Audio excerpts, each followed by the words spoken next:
मैं आपको आज एक ऐसी धमाकेदार डाइट के बारे में बताने जा रहा हूँ जिससे न केवल आपका वेट लॉस होगा बल्कि आपका शरीर एकदम नया हो जाएगा, फिर से जवान हो जाएगा। नमस्कार, मेरा नाम है नरेश और आप देख रहे हैं योग यात्रा विद नरेश। आज जिस डाइट प्लान के बारे में हम बात करने जा रहे हैं उसका नाम है इंटरमिटेंट फास्टिंग। इंटरमिटेंट फास्टिंग आपको आजकल बहुत ही ज़्यादा पॉपुलर हो रही है, तो मैंने सोचा कि इंटरमिटेंट फास्टिंग के बारे में आप लोगों से कुछ बातचीत करूं। इंटरमिटेंट फास्टिंग का तरीका है भूखे रहने का, कुछ देर अपने आप को भूखा रखने का तरीका है। इंटरमिटेंट फास्टिंग डाइटिंग नहीं है, इसमें आपको अपने भोजन को बदलना नहीं है बल्कि आपको अपने भोजन के समय को बदलना है। तो किस तरह से हम इसमें भोजन के समय को बदलते हैं उसके बारे में हम थोड़ी सी बात करेंगे। उससे पहले मैं आपको इसके फ़ायदों के बारे में बताता हूँ। इंटरमिटेंट फास्टिंग का जो सबसे बड़ा फ़ायदा है वो है इस फास्टिंग के करने से आपके शरीर में HGH हार्मोन की बढ़ोतरी होती है। और जैसा कि सब जानते ही हैं, HGH यानी ह्यूमन ग्रोथ हार्मोन हमारे शरीर की ग्रोथ के लिए सबसे प्रमुख हार्मोन है। अगर HGH हमारे शरीर में पूरी मात्रा में बनता है तो हमारा शरीर बीमारियों से लड़ने में समर्थ होता है, हमारे शरीर की इम्यूनिटी बढ़ती है और सेलुलर लेवल पर हमें बहुत मदद मिलती है। हमारे शरीर में प्रोटीन ठीक से एब्जॉर्ब होता है, हमारी मसल्स को ताकत मिलती है, मसल्स बढ़ती हैं और फैट लॉस भी बहुत जल्दी से हो जाता है। दूसरा, इसके अंदर हमें मदद मिलती है इंसुलिन से। इससे इंसुलिन लेवल भी हमारा डाउन हो जाता है। इंसुलिन लेवल डाउन होने से आप ये ना समझें कि इंसुलिन लेवल गिर जाएगा और परेशानी शुरू हो जाएगी। इससे हमारी इंसुलिन सेंसिटिविटी बढ़ जाती है। इंसुलिन सेंसिटिविटी के बढ़ जाने से ब्लड में जो हमारी एक्स्ट्रा शुगर है वो कम हो जाती है। कम ही इंसुलिन से हमारा काम चल जाता है और शरीर बहुत अच्छी तरह से कार्य करने लगता है। पैनक्रियाज का सिक्रीशन बहुत अच्छा हो जाता है।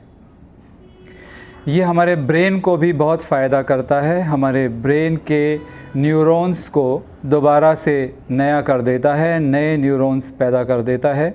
इंटरमिटेंट फास्टिंग आपके हार्ट को भी मजबूत करती है, हार्ट के गुड कोलेस्ट्रॉल को बढ़ाती है और बैड कोलेस्ट्रॉल को कम करती है।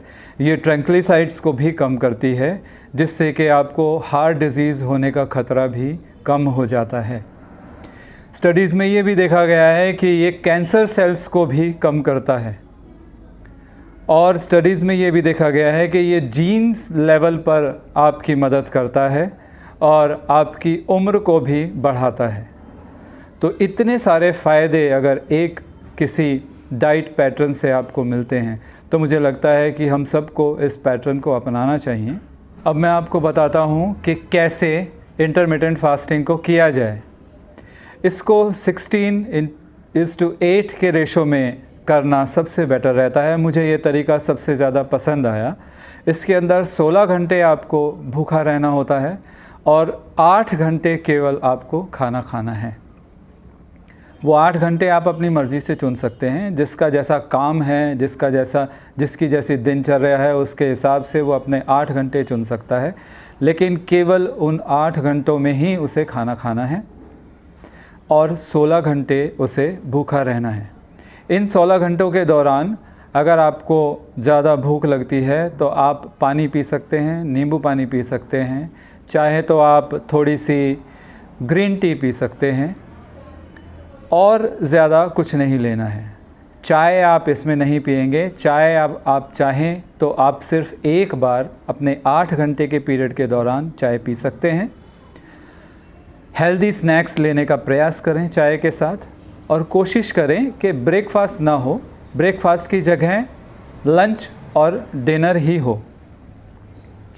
और ये ध्यान रखना है कि आपको कार्ब्स जो हैं, हेल्दी कार्ब्स लंच में लेने हैं और डिनर में आपको कार्ब्स अवॉइड करने हैं। दोनों मील्स में आप हो सके तो प्रोटीन ज़्यादा लें।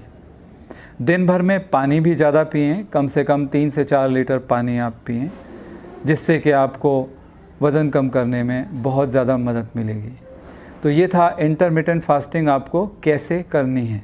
इसमें मैं एक बात और भी ऐड करना चाहूँगा कि जब आप फास्टिंग पीरियड में होते हैं, आप भूखे होते हैं, उस समय आपका शरीर सेलुलर लेवल पर अपनी रिपेयरिंग करता है।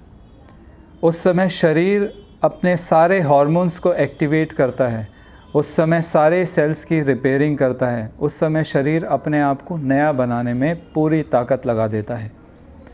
तो इसलिए फास्टिंग का इस इंटरमिटेंट फास्टिंग में बहुत महत्व है। बहुत सी स्टडीज़ भी हुई हैं। इन स्टडी के बारे में मैं आपको बताता हूँ।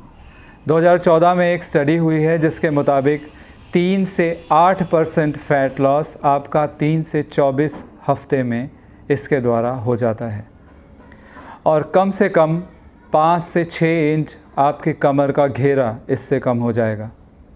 जिसका मतलब ये है कि आपके कमर से हार्मफुल फ़ैट निकल जाएगा। आपके भीतर से जो ऑर्गन्स के ऊपर हार्मफुल फ़ैट जम जाता है वो हार्मफुल फ़ैट निकल जाएगा और डिजीज़ से लड़ने में आपको बहुत ही सहायता मिलेगी।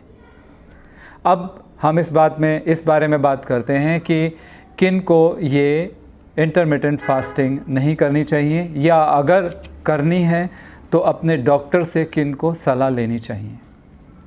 सबसे पहले तो मैं कहूँगा कि जिनकी भी कोई दवाइयाँ चल रही हैं, हार्ट डिजीज़ की दवाइयाँ चल रही हैं, हाई बीपी की दवाइयाँ चल रही हैं, या बहुत हाई शुगर है उसकी दवाइयाँ चल रही हैं, या और कोई भी मेडिकेशंस अगर कोई ले रहा है, तो वो पहले अपने डॉक्टर से इस बारे में सलाह करे कि मुझे ये फास्टिंग करनी चाहिए या नहीं करनी चाहिए। क्योंकि बहुत सारी दवाइयाँ ऐसी होती हैं जो आपको सुबह सुबह लेनी है, बिना खाए पिए कुछ दवाइयाँ लेनी होती हैं, और कुछ दवाइयाँ लेने के बाद में आपको तुरंत खाना खाना पड़ता है। तो ऐसी फास्टिंग करने से पहले, उसका समय निर्धारित करने से पहले आप अपने डॉक्टर से सलाह ले लें। दूसरा, ब्रेस्ट फीडिंग मदर्स को इसे अवॉइड करना चाहिए। प्रेग्नेंट लेडीज़ को इसे अवॉइड करना चाहिए। बहुत ज़्यादा ओल्ड एज है तो इसे अवॉइड करना चाहिए, या कोई भी गंभीर बीमारी है तो इसे अवॉइड करना चाहिए। और अगर आप इसे करना ही चाहते हैं तो अपने डॉक्टर की सलाह लेकर इसको करें, तो इसका आपको ज़्यादा से ज़्यादा फ़ायदा मिलेगा। इंटरमिटेंट फास्टिंग का ये वीडियो अगर आप लोगों को पसंद आया हो तो इस वीडियो को लाइक और शेयर ज़रूर करें। दूसरे लोगों को भी इस वीडियो का फ़ायदा लेने दें, और इस वीडियो को, मेरे चैनल को सब्सक्राइब भी करें। सब्सक्राइब करने से, लाइक और शेयर करने से हमें मोटिवेशन मिलता है और भी ज़्यादा वीडियो बनाने का। तो लाइक करें, शेयर करें, सब्सक्राइब करें। धन्यवाद। अगले वीडियो में मिलते हैं।